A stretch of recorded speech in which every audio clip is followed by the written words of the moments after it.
you will force the people to be pleased with you. اگر آپ کوئی کام کر رہے ہیں جس سے اللہ راضی ہے تو اللہ تعالیٰ خود جو ہے سب کو آپ کے لیے راضی کر دے گا. بس ہمارا مقصد یہ ہو کہ اللہ رب العالمین میرا رب جو ہے وہ مجھ سے راضی ہو جائے. اور چوتھا نقطہ عزیز بہنوں یہ کہ ہمارا تعلق جو ہے تعلق باللہ جو ہے وہ بہت اسٹرانگ ہو. Strong connection with Allah. ابھی اسٹرانگ کنیکشن کیسا ہوگا؟ ایٹ ٹائمز ایسا ہوتا ہے کہ آپ نے رات بھر فون چارج کرنے رکھ دیا لیکن وہ لوز کانٹیکٹ تھا. صبح میں اٹھ کے کتنا افسوس ہوتا ہے, oh my God I didn't plug it in properly, یا تو میں سوئچ آن کرنا بھول گئی, ہے نا, کیسا فیلنگ آتا ہے. امیجن ساری زندگی ہم نے گزاری لیکن ہمارا کنیکشن اسٹرانگ نہیں رہا, کل قیامت کے دن کیسا فیل ہوگا. Only need was required that ہم تھوڑا اسٹرانگ کرتے, کنیکشن کر کے تو دیکھیں اسٹرانگ کتنا زیادہ چارج ہو جاتا ہے پھر وہ ایمان. تو ہم اپنا کنیکشن اللہ سے اسٹرانگ کریں. جو بھی مصیبت آتی ہے سولوشن کیا ہے؟ خالہ کے پاس, پھوپھی کے پاس, مامی کے پاس, یہ آپا وہ آپا, یہ فرینڈ وہ فرینڈ, ان کے پاس ہم زاروں قطار رو رہے, یہ پرابلم ہوا. Best is to cry to Allah. تہجد کی نماز ہم پڑھیں, اللہ تعالیٰ سے 2 رکعت نماز پڑھ کے اللہ تعالیٰ سے دعا کریں, روئیں اللہ کے آگے, crying and crying and crying, and when you are done crying then اس کے بعد we get up strong. ہم نے اپنے پورے پرابلمز اللہ تعالیٰ کو بتا دیے, اس کے بعد ہم اٹھے پورا تقوی اور توکل کے ساتھ اور ہم کھڑے ہو جائیں اللہ کے لیے کہ اب میں نے اللہ تعالیٰ کو بتا دیا میرے سارے پرابلمز جو ہیں. ویسے بھی تو اللہ تعالیٰ جانتا ہی ہے لیکن اللہ دیکھنا چاہتا ہے کہ مڈل آف دا نائٹ, بیچ رات میں وضو کر کے میری بندی میرے لیے اٹھتی ہے کہ نہیں اٹھتی ہے. پھر ہم روئیں اللہ کے آگے, خوب روئیں اللہ کے آگے, اللہ کو بتائیں دل کی بات. اللہ تعالیٰ آج ایسا ہوا, یہ ہوا, وہ ہوا, ساری شکایتیں ہم اللہ تعالیٰ سے کر دیں. اس کے بعد اللہ سے کہیں اللہ تعالیٰ تو ہی میرے دل کو پلٹنے والا ہے, یہ ساری کمزوریاں جو ہے نا اس کو تو تبدیل کر دے, اس کو تو چینج کر دے اللہ تعالیٰ, اور مجھے تیرا پاور دے. لا حول ولا قوت الا باللہ. سارا پاور سب قدرت جو ہے اللہ تعالیٰ کے ہاتھ میں ہے. ہم اللہ تعالیٰ سے یہ پاور مانگے کہ لا الہ الا اللہ محمد الرسول اللہ, اللہ کے سوا کوئی معبود نہیں اور محمد الرسول اللہ صلی اللہ علیہ وسلم. ایمان کے اندر میری پیاری بہنوں ایسی کشش ہے, ایسا پاور ہے کہ ہر مسئلے کا حل اللہ تعالیٰ ہم کو بتا دے گا.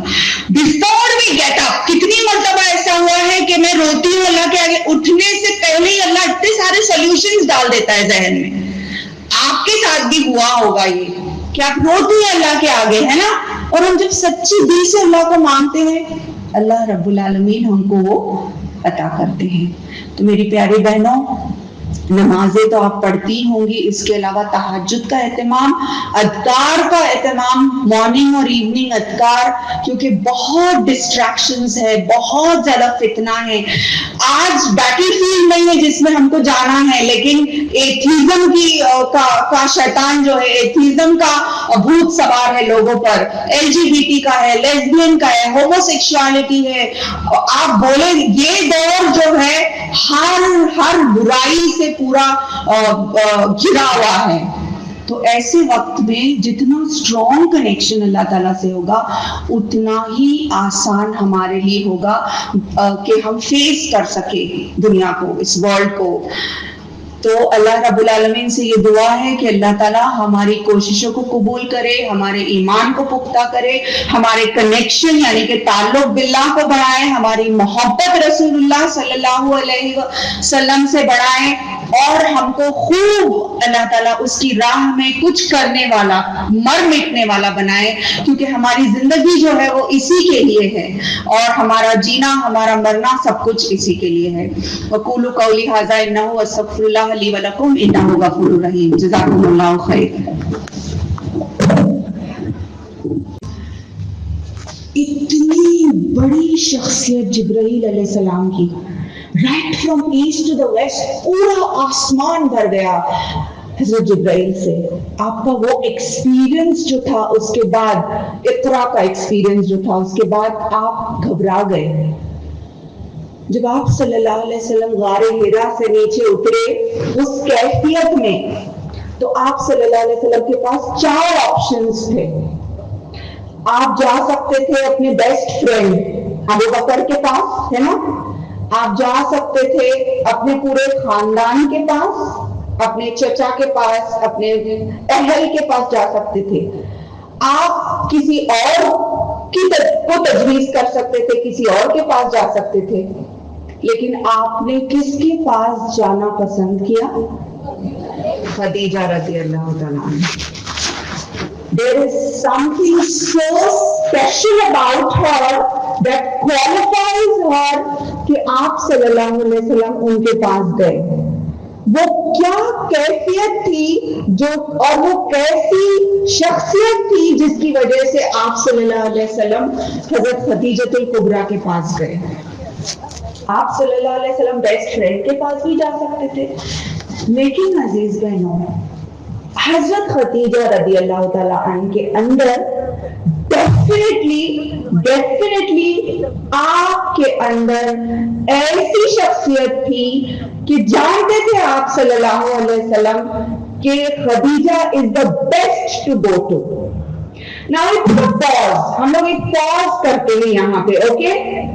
And let's reflect. اور ہم ریفلیکٹ کرتے ہیں کہ آج کا مرد اگر اس کے پاس کوئی میجر پرابلم ہوتا ہے تو وہ کس کے پاس جاتا ہے اور کیوں جاتا ہے؟ اس کے پاس جنرلی وہ اپنے فرینڈز کے پاس جاتا ہے، اپنی ماں کے پاس جاتا ہے، اپنی اہل کے پاس جاتا ہے، یا اپنی بیوی کے پاس جاتا ہے. حضرت خدیجہ رضی اللہ تعالیٰ عنہ نے اس وقت کیا طرز عمل کیا؟ وہ الفاظ جو انہوں نے کہے وہ سنہری الفاظ ایسے ہیں جس نے تاریخ بدل ڈالی، جس نے ہسٹری کو چینج کر دیا. حضرت خدیجہ رضی اللہ تعالیٰ عنہ نے کیا فرمایا؟ انہوں نے کہا آپ غمگین نہ ہو، آپ یتیموں اور مسکینوں کا خیال رکھتے ہیں، آپ دعاؤں کے ساتھ حسن سلوک کرتے ہیں، آپ پڑوسیوں کا حق ادا کرتے ہیں، آپ رشتہ داروں اور اہل کا حق ادا کرتے ہیں. اللہ تعالیٰ کبھی آپ کی ہستی کو ضائع نہیں کرے گا. اور یہ مرہم جیسے الفاظ آپ صلی اللہ علیہ وسلم کو جو ہے اتنی زیادہ تسلی دیتے ہیں کہ آپ کے اندر ایک ٹھہراؤ آ جاتا ہے. اور میری عزیز بہنوں، اگر ہم پاز کریں اور سوچیں کہ آج کی بیوی کیا اس طرح سے اپنے شوہر کے ساتھ رہتی ہے؟ سب سے پہلے تو ہوگا یہ جنرلی کیا پاسبلٹیز ہے. ہوگا یہ کہ اگر میاں آتا ہے دفتر سے یا کہیں اور سے یا ایک میجر پرابلم لے کر آتا ہے تو یوزولی بیویاں کیسے ریئیکٹ کرتی ہیں؟ جنرلی یہ ہوتا ہے کہ ہاں میں نے تو کہا تھا آپ کو 40 دن سے آپ جا رہے تھے، کیا ضرورت تھی غار حرا پہ جانے کی؟ کیا ضرورت تھی؟ گھر میں بچے رو رہے ہیں، گھر میں اتنی پریشانی ہے، آپ کو کیا ضرورت تھی یہ سب کرنے کی؟ اعوذ باللہ. اس طرح کے یا تو پرابلمز اور کریٹ کرتی یا کوئی اور سچویشن میں یہ بھی ہوتا کہ شاید بیوی اور زیادہ خود پریشان ہوتی اور کنٹرول نہیں کر پاتی وہ سچویشن کو. لیکن ہم اس سے بہت بڑا سبق سیکھتے ہیں. اس طرح کی کیفیت ہونی چاہیے اگر ہم چاہتے ہیں کہ ہماری آنے والی نسلیں جو ہے ان کے اندر لیڈرز پیدا ہوں. Relation ship between the spouses, رشتہ جو ہے اسپاؤسز کے بیچ کا بہت زیادہ مضبوط ہو میری پیاری بہنوں. Gambling, obscenity, LGBT, lesbian, you name it and it's there. No, اعوذ باللہ، انسان ہی نہیں رہا ہے اب باقی. You don't know whether it's a male or a female. I want to be a cat one day and I want to be a dog one day and I want to be a rabbit one day. اللہ اکبر. کیا ہو گیا ہے انسان کو؟ کہاں ماری گئی ہے اس کی عقل؟ And that is what we are impressed with. اور ہم متاثر ہو رہے ان کی گندی تہذیب سے کہ ہم کو بھی ویسے ہی کرنا ہے جیسے یہ کر رہے ہیں. تو اعوذ باللہ میری پیاری بہنوں، اسلام نے ہم کو وہ خوبصورت تہذیب عطا کی ہے، اتنی پیاری چیزیں آپ صلی اللہ علیہ وسلم نے ہم کو سکھائی ہیں. ان کو اگر ہم بھلا بیٹھے تو وہ دن دور نہیں، پھر ہم جو ہے نا اسی طرح کی غلامی ہم نے قبول کر لی. اعوذ باللہ، اللہ تعالیٰ ہم کو اس غلامی سے اور اس طرح کی تہذیب سے بچائے، کیونکہ ہمارے پاس تو بہترین رول ماڈلز موجود ہیں.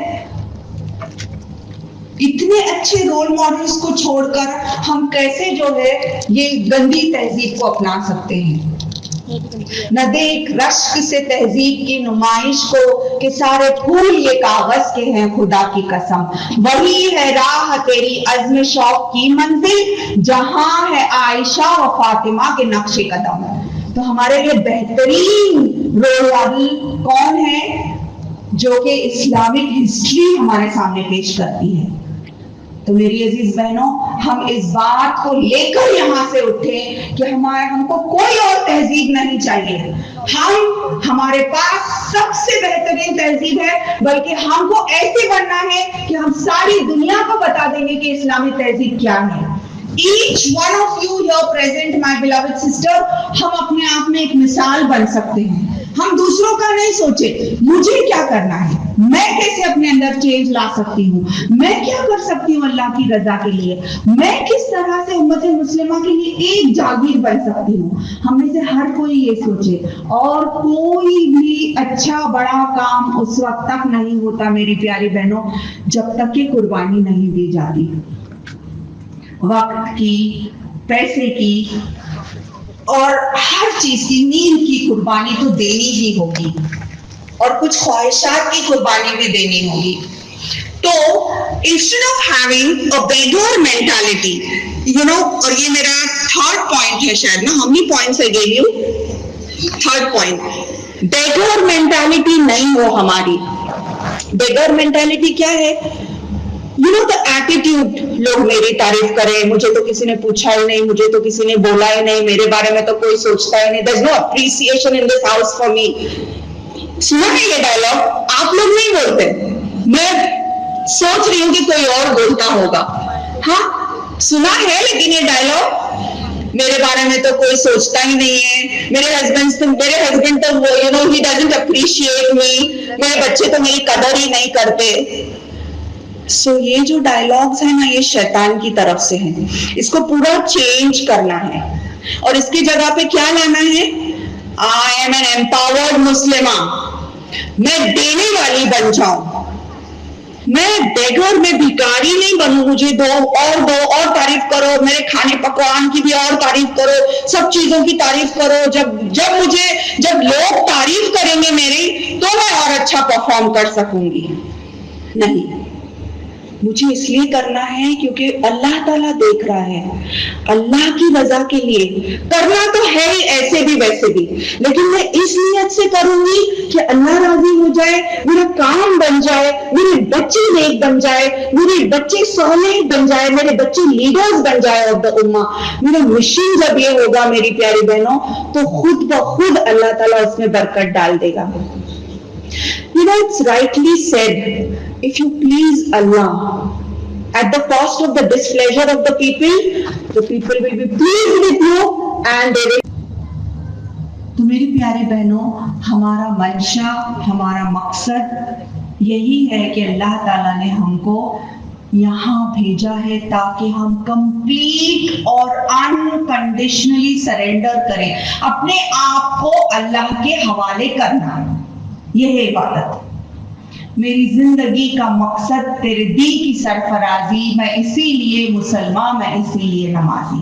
تو ہماری زندگی کا مقصد جو ہے وہ ہو کہ اللہ ہم سے راضی ہو جائے. پوائنٹ نمبر 2، ہم اپنی تہذیب سے اچھی طرح سے وابستہ ہوں اور ہم کوئی اور تہذیب کی غلامی نہ کریں. کیونکہ اکثر میں دیکھتی ہوں میری انڈین بہنیں بھی اور میری پاکستانی بہنیں بھی بہک جاتی ہیں. اللہ تعالیٰ ہم سب کو ہدایت دے. کس چیز میں بہہ جاتی ہیں؟ Western culture, western dressing, western style, western development بھی ایمبریس ہے نا. جو سائنس ٹیکنالوجی ہے ان کے پاس, ویسے ان کے پاس سب تو ہے نہیں, لیکن اگر جتنا بھی ہے تو وہ ہم سراخوں پر, لیکن تہذیب ہرگز نہیں. تہذیب کس کی ہم اپنائیں گے؟ ہماری اپنی تہذیب, بہت زبردست تہذیب ہے میری عزیز بہنوں. کون سے کلچر میں ہے کہ جب بچے ماں باپ کے والدین کے کمرے میں داخل ہوں تو دستک دے کر داخل ہوں, سونے کے اوقات دوپہر میں اور رات میں. اتنی پیور, اتنی پاکیزہ تہذیب آپ کو کہیں بھی نہیں ملے گی میری پیاری بہنوں. لیکن افسوس در افسوس کہ ایک طرف ہم تو یہ انڈین کلچر اور ایک طرف یہ ویسٹرن کلچر کہ ہم اتنے غلام ہو چکے ہیں کہ ہم نے اپنی پیاری صاف ستھری سب سے خوبصورت تہذیب کو بھلا دیا, اور اس کی بھگتان جو ہے بہت زیادہ مہنگی پڑی ہے ہم کو. آج تک ہماری نسلیں جو ہے تباہ و برباد ہو رہی ہیں. آج بھی میری عزیز بہنوں ہم اپنے آپ کو غفلت سے بیدار کر دیں, ہم اپنے آپ کو جھنجھوڑ لیں کہ غفلت سے بیدار ہو جائیں اور اپنی تہذیب کو پوری طرح ہم اپنائیں. And how can I forget our beloved poet علامہ اقبال, جنہوں نے یہ کہا نا ویسٹرن مغربی تہذیب کے بارے میں, نظر کو خیرہ کرتی ہے چمک تہذیب حاضر کی, یہ سنائی مگر جھوٹ ہے نگوں کی ریزہ کاری ہے, کہ دیار مغرب کے رہنے والوں خدا کی بستی دکان نہیں ہے, کھڑا جسے تم سمجھ رہے ہو وہ اب زرے کا معیار ہوگا. کھڑا جسے تم سمجھ رہے ہو وہ اب زرے کا معیار ہوگا. تمہاری تہذیب خود اپنے خنجر سے آپ ہی خودکشی کرے گی. تمہاری تہذیب خود اپنے خنجر سے آپ ہی خودکشی کرے گی, جو شاخ نازک پہ آشیانہ بنے گا نہ پائیدار ہوگا. تو میری پیاری بہنوں کتنی صحیح بات فرمائی ہے. خودکشی کر رہی ہے ویسٹرن تہذیب اپنے آپ کی. They are dying to have families and homes. وہ لوگ چاہ رہے ہیں کہ اچھا گھر ہو, اچھی فیملی ہو, لیکن وہ چیز اب ختم ہو چکی ہے. Imagine standing out کی فیچر کیا ہے جو اللہ تعالیٰ فرما رہے ہیں. اللہ تعالیٰ کو ان کی حیا کے بارے میں اتنا زیادہ امپورٹنس اللہ تعالیٰ نے دیا کہ وہ اللہ کو اتنا زیادہ پسندیدہ عمل لگا کہ کس طرح سے انہوں نے جو ہے اپنے حجرے میں عبادت کی اللہ تعالیٰ کی. پھر اللہ نے ان کو چنا, اکیلے ان پر اتنا بڑا بوجھ ڈالا اور ان کو اس قابل بھی بنایا کہ انہوں نے وہ بوجھ اٹھایا. اور اس کے بعد پاک اور صاف اللہ تعالیٰ نے بتایا she's so pure, she's so pure, she's modest and she's the woman above all nations, the best woman جس کو کہا جائے گا. تو میری پیاری بہنوں یہ سبق ہم کو قرآن سکھاتا ہے. So the lesson that we learn, ہم جو سیکھتے ہیں, ہم جو سبق اس سے سیکھتے ہیں, اس کو میں جو ہے سمرائز کروں گی 4 نکات میں. سب سے پہلا نکتہ یہ کہ ہماری زندگی کا مقصد ہو. کوئی پیاری بہن, کیا آپ میں سے کوئی مجھے بتا سکتا ہے کہ ہماری زندگی کا مقصد کیا ہے؟ جی Yes, right. اللہ تعالیٰ سورہ زاریات چیپٹر نمبر 51 ورس نمبر 56 میں فرماتے ہیں وَمَا خَلَقْتُ الْجِنَّ وَالْإِنسَ إِلَّا لِيَعْبُدُونِ, میں نے انس اور جن کو کسی اور غرض کے لیے نہیں بنایا سوائے عبادت کے لیے. عبودیہ, عبادت اب لفظ سے نکلتا ہے جس کے معنی ہیں بندے اور غلام کے. تو کیسا ہے نا، جیسے کہ مانو میں کہہ رہی ہوں میں پاکستان آئی ہوں خالص اللہ کے لیے. ایک تو یہ ہوتا ہے میں پاکستان آئی ہوں ڈاکٹر نکھت اور ان کے ادارے میں ایڈریس کرنے کے لیے، میں پاکستان آئی ہوں لیکچر دینے کے لیے، میں پاکستان آئی ہوں اپنی بہنوں سے ملنے کے لیے، میں پاکستان آئی ہوں بیکاز آئی لو دا پاکستانی سو مچ. میں پاکستان آئی ہوں for so many different reasons. But then I say میں پاکستان آئی ہوں صرف اور صرف کسی اور غرض کے لیے نہیں، بلکہ صرف اللہ کی رضا کے لیے، اللہ کی محبت میں. So the same thing Allah is saying, إِلَّا لِيَعْبُدُونَ وَمَا خَلَقْتُ الْجِنَّ. کسی اور غرض کے لیے نہیں پیدا کیا اللہ تعالیٰ نے ہم کو سوائے عبادت کے. تو پیاری بہنوں، ہمارا مقصد جو ہے وہ یہ ہے کہ ہم ہر لمحہ we are in a state of Ubadah, ہم ہر لمحہ اللہ تعالیٰ کی اطاعت اور فرمانبرداری کریں. ہر وہ کام جس سے اللہ راضی ہوتا ہے وہ عبادت ہے. اب جو ہم کر رہے ہیں یہ کیا ہے؟ یہ بھی عبادت ہے، کیونکہ یہ بھی جد و جہد ہے، سمجھ رہے ہیں، سمجھا رہے ہیں، سیکھ رہے ہیں، تو یہ بھی عبادت ہے. آپ میتھمیٹکس سیکھ رہے ہیں لیکن آپ کی نیت یہ ہے کہ میرا رب مجھ سے راضی ہو جائے، میں حلال کمائی کماؤں، میں میرے والدین کی خدمت کروں، میں امت کو بہتر بناؤں، تو وہ بھی عبادت ہو جاتا ہے. تو غرض یہ کہ ہر وہ کام جس سے اللہ رب العالمین راضی ہوتا ہے، انہوں نے یہ سب کچھ نہیں سوچا. انہوں نے یہ سوچا میرا کیا حق بنتا ہے، میرا کیا فرض بنتا ہے، میں وہی کروں گی جو کہ حق ہے، میں وہی کروں گی جس سے میرا رب راضی ہوتا ہے. اور کانسیکوینسز، ویری ڈینجرس کانسیکوینسز. اس سے زیادہ خطرناک کیا ہو سکتا ہے کہ ان کو مار ڈالا جائے گا. اور وہ جانتی تھی یہ بات کہ اگر میں نے ایسا کیا تو مجھے میرے ساتھ بہت بدترین سلوک ہونے والا ہے.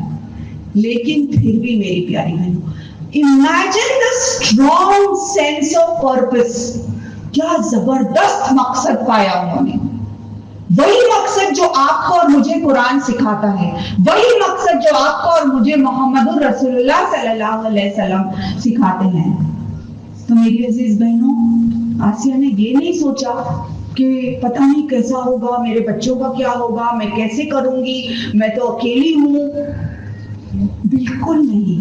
ثابت قدمی کے ساتھ آپ قائم رہی توحید پر، اور اللہ تعالیٰ پر توکل کا رزلٹ آپ دیکھتی ہیں، اللہ تعالیٰ پر توکل کا نتیجہ بھی آپ دیکھتی ہیں کہ she had a smile on her face. جب ان کو ٹارچر کیا جا رہا تھا تو ان کے چہرے پر ایک مسکراہٹ تھی. کیسی مسکراہٹ؟ رب ابلی انک بیتن فی الجنہ. اللہ تعالیٰ میرے لیے آپ کے گھر کے نزدیک میرے لیے ایک گھر ہونا، آپ کی جنت میں میرا گھر بنا دے اللہ تعالیٰ. اور اللہ تعالیٰ نے ان کو دکھا دیا ہو. میری عزیز بہنوں، جب ہم توکل کرتے ہیں اللہ تعالیٰ پر تو کوئی شے جو ہے مشکل نہیں ہو جاتی. اللہ ہی وہ قوت دے دیتا ہے. پھر پہلا قدم ہمارا ہو، اللہ تعالیٰ ہماری طرف بھاگ کر دوڑ کر آتے ہیں. ہم جب چل کر جاتے ہیں اللہ تعالیٰ دوڑ کر آتے ہیں. لیکن شرط یہ ہے کہ پہل ہماری طرف سے ہو. کوئی بھی چیز کی مثال لے لیں. آپ نے ایک اچھا حلقہ جوائن کیا، قرآن حفظ کا جوائن کیا، قرآن کو سمجھنے کے لیے جوائن کیا، کوئی تحریک جوائن کی، آپ کو اللہ کی مدد ضرور آئے گی کیونکہ آپ نے پہلا قدم اٹھایا. توکل ہم کریں اور اللہ کا ساتھ ہم کو مل جاتا ہے. پھر اگلی مثال ہے مریم علیہ السلام کی. میں سوچتی ہوں کہ مریم علیہ السلام اللہ تعالیٰ نے نہ صرف ان کا نام قرآن میں لیا ہے بلکہ پوری سورہ نازل ہوئی ہے ان کے لیے. تو ہم اندازہ لگائیں کہ کتنی زیادہ اہمیت ان کو دی گئی ہے. It is, like the Miss Universe of the Quran. Miss World اور Miss Universe یہ وہ ہم لوگ کہتے ہیں نا. مریم علیہ السلام is like the Miss Universe of the glorious Quran. اور اللہ تعالیٰ ان کے بارے میں کیا فرماتے ہیں؟ ان اللہ اصطفاکی وطہرکی واصطفاکی علی نساء العالمین. اللہ تعالیٰ ان کی حیا کا ذکر کرتے ہیں اس میں.